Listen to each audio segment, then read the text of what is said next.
Petrol పంపులు ఉన్నాయి. వాళ్ళని కంట్రోల్ చేయలేకపోతున్నాం. ఎక్స్ట్రా ఫోర్స్ పంపండి సార్.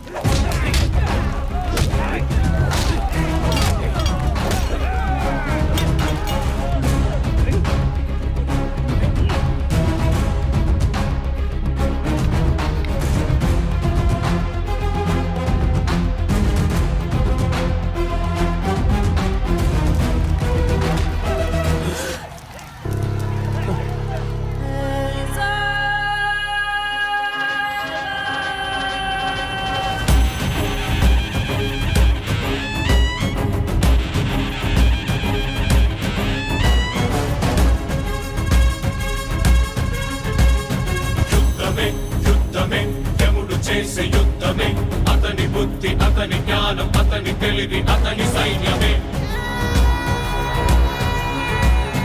యుద్ధమే యుద్ధమే యముడు చేసే యుద్ధమే అతని బుద్ధి, అతని జ్ఞానం, అతని తెలివి, అతని సైన్యమే.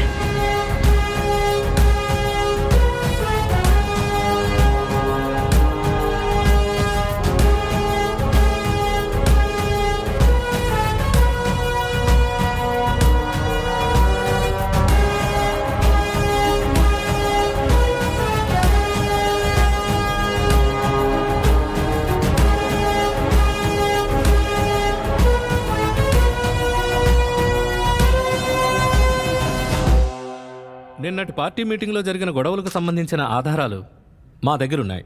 ఫస్ట్ లెవెల్ ఇన్వెస్టిగేషన్లో పార్టీ అంతర్గత కలహాలే గొడవ కారణమని తేలింది. సో దాని ఆధారంగా ఇన్వెస్టిగేషన్ చేస్తున్నాం.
సార్, జరిగిన అల్లర్లకు ఎవరు కారణమని మీరు అనుకుంటున్నారు సార్? అల్లర్లు జరిగిన ప్లేస్లో మనకి రెడ్ హ్యాండెడ్గా పట్టుబడ్డ కాశీ పాండురంగారావే హత్యాకాండ సృష్టించమని తనని పంపినట్టు అందరి ముందు బహిరంగంగా ఒప్పుకున్నాడు.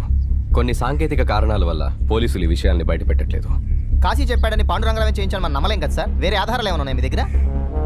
నన్ను అభ్యర్థిగా ప్రకటించే ఆ మీటింగ్లో అవతల వాళ్ళు నన్ను చంపబోతే అట్టొచ్చి అన్యాయంగా చనిపోయి మన కళ్ళ ముందు పడున్నారు కరుణాకర్ గారు. ఆయన ఒక సాక్షి. పాండురంగ కరప్షన్ ని బయట పెడతాడన్న ఒకే ఒక కారణంతో యాక్సిడెంట్ అనే పేరుతో నిర్దాక్షిణ్యంగా చనిపోయాడు అతను ఇంకో సాక్షి. ఎక్స్ ఎమ్మెల్యే కరుణాకర్ హత్యకు కారణం ఎక్స్ మినిస్టర్ పాండురంగారావేనని అపోజిషన్ పార్టీ వాళ్ళు బహిర్గతం చేశారు. కొన్ని రోజులుగా ఇంట్లో మరియు ఆఫీసులో ఎక్స్ మినిస్టర్ పాండురంగారావు కనిపించకుండా పోవడం ఈ సంఘటనలో గమనించదగ్గ విషయం. అజ్ఞాతంలో ఉన్న మినిస్టర్ పాండురంగారావు కోసం పోలీసులు గాలిస్తున్నారు. తను కనిపించకుండా పోవడమే తను హత్య చేయించుంటాడన్న ఆరోపణకు బలం చేకూరుస్తోంది.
ఈసారి జరిగిన పోటాపోటీ ఎన్నికల్లో వీటీఎంకే పార్టీ అధిక స్థానాల్లో విజయం సాధించి ప్రభుత్వాన్ని స్థాపించింది. మొట్టమొదటిసారి బరిలోకి దిగిన దేవరకొండ అశోక చక్రవర్తి తెలుగు రాష్ట్రాల్లోనే అత్యధిక మెజారిటీతో గెలిచిన అభ్యర్థి. తను సాధించిన మెజారిటీని చూస్తే తనకు కేబినెట్ లో స్థానం దక్కొచ్చని పార్టీలో వినికిడి.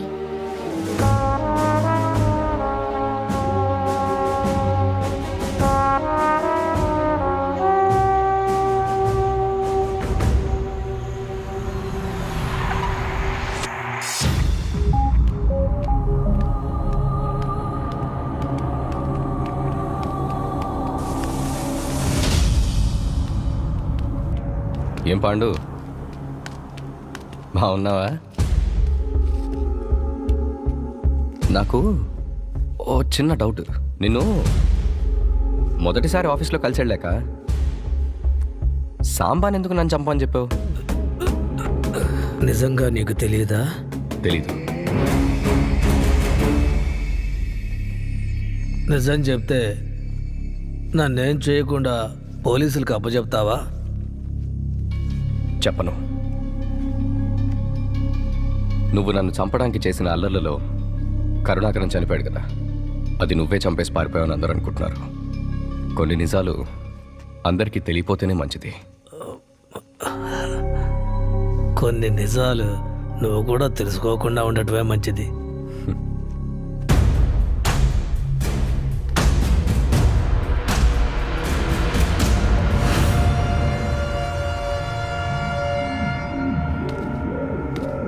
ఒక చెడ్డోడిని చంపేసినంత మాత్రాన ఇంకో చెడ్డోడు మంచోడైపోడు. నేను చేసింది తప్పైతే నువ్వు చేస్తున్నది కూడా తప్పే. తప్పు చేయడానికి, తప్పు చేసిన వాడిని శిక్షించడానికి చాలా తేడా ఉంటుంది పాండు. నువ్వు చేసిన తప్పులకి శిక్ష వేయడం తప్పు కాదు.